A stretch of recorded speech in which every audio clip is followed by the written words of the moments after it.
What's up everybody, welcome back to another video. Today I have for you the 1 month review of the Under Armour Shadow Elite 3. But before I tell you why these boots are a must try, don't forget to go down, subscribe to the channel. And if you're liking the content or you've been subscribed for a while or you just subscribed, go get yourself a jersey. Let me give you a full body look.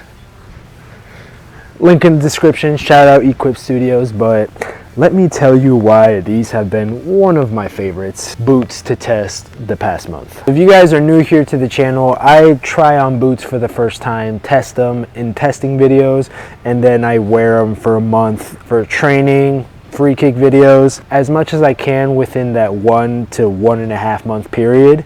And then I make a video like this, telling you what I like about the boot and what I dislike about the boot. Let's start off with the intelliknit upper.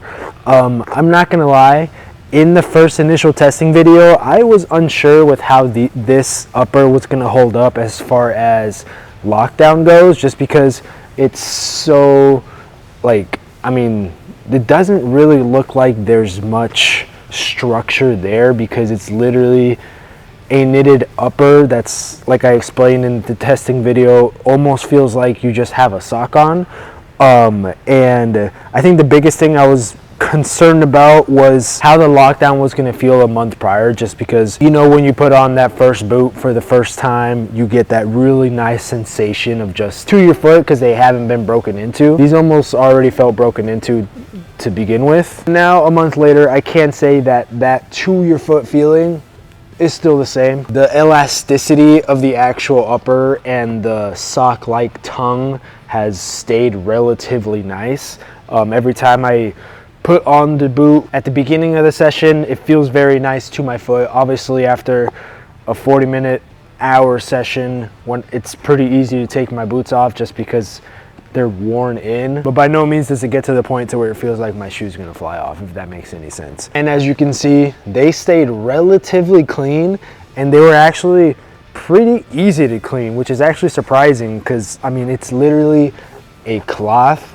Yeah, it was honestly easier to clean than some of my other boots, especially grip knit, because grip knit is impossible to clean. Now, the Exomesh gripped area on the boot that you see here, like in the forefoot toe box and in the heel area, that's probably the most structured part of the boot besides the sole plate, just because it's literally like a coated layer of grip that's not insanely grippy, but enough to give you a good feel on the ball. It's honestly held up pretty nicely. I mean, it does provide a really nice touch on the ball. Although I am gonna say in some areas specifically where I'm gonna call it Exomesh because in the Shadow Elite 2s, that's what it was called, and it kind of feels similar. But right here on the edges, it almost looks like you can kind of just peel the Exomesh off of the upper. I'm not going to try and do that because that's going to completely ruin the boot. But other than that, the upper has just felt super nice and comfortable to play with. Heel area, I had no issues with. I didn't feel any slippage. Yeah, let's talk about the sole plate. Okay, as you can see, I am at Sogility. Shout out to them for always letting me train and do these videos at their facility. Go check them out, link in the description. Follow them on Instagram.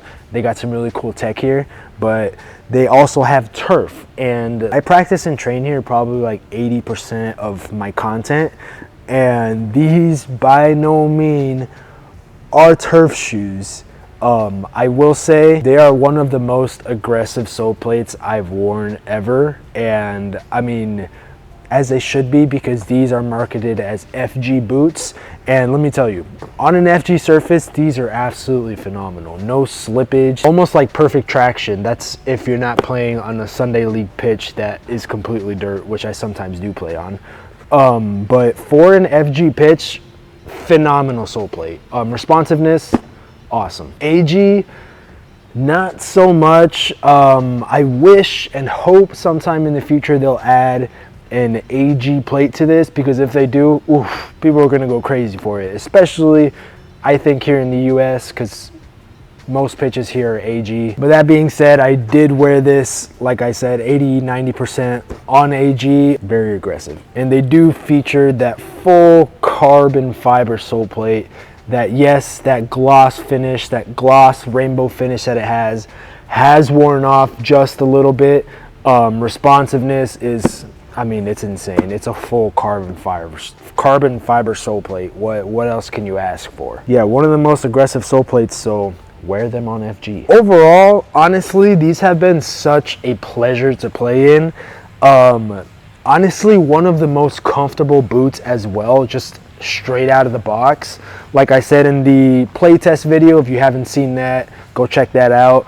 But literally, they felt broken into as soon as I put them on my feet, just because of this knitted upper that it has. It just is so comfortable, not only with the touch on the ball or but just the material that they use. It kind of feels like a literal sock that you're wearing, but obviously a little bit more structured, because if you're literally just wearing a sock, that's gonna suck. I would say, coming from the Shadow Elite 2s, this is definitely an upgrade if you're looking for a more comfortable take on a football boot. The only one thing that I am gonna say about these boots that kind of catches me off guard is, I mean, you've got this whole upper that's absolutely comfortable, malleable. I mean, you've got some structure here on the Exomesh, and then the heel area is very nice.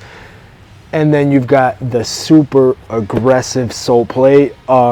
At some moments, I did feel slippage in the forefoot, or sometimes towards the end of the session, it was almost a little too comfortable, if that makes any sense. But if that's something you're looking for, I honestly really recommend getting these. And I know saying a boot is almost too comfortable kind of just doesn't make any sense, right? In my opinion, I think the solution to that is just making an AG plate. I think that would be pretty sick. An AG plate that is also pretty FG friendly. But with that being said, let me know what you guys think down in the comments. I stayed true to size in the size 10.5 US.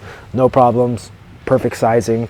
If you guys ever get the chance to try these on in store, or if you have been looking to buy them and wanted a reason to kind of push you to buy them, this is the video. These are sick, I ain't gonna lie. But don't forget to go like the video, subscribe to the channel, and like I said, if you want to support, go check out the jersey, link down in the description.